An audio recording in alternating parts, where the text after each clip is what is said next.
Taxi KKM on this one again, let's go. My king, oh yeah nah, let's go.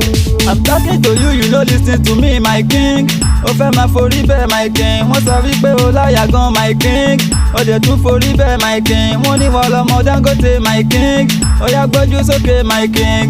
Ṣé wọ́n ní bèbí mi, my king? Ṣé wọ́n ló fẹ́ fẹ́ mi, my king? I'm talking to you, you no listen to me, my king. Ó fẹ́ máa forí bẹ́ẹ̀, my king. Wọ́n sọ wọ́n ní ó láyà gan, my king. Ó dẹ̀ tún forí bẹ́ẹ̀, my king. Wọ́n ní wọ́n lọ́mọ Dangote, my king. Ṣé wọ́n gbójú sókè, my king? Ṣé wọ́n ní bèbí mi, my king? Ṣé wọ́n ló fẹ́ fẹ́ mi, my king? To make money is not by status, and it's not by handsome. What you need is to pay attention and lis ten carefully. Ó pa figo, ó fi gba lao, ó pa túkè, ó fi gba kòló. Ṣé ó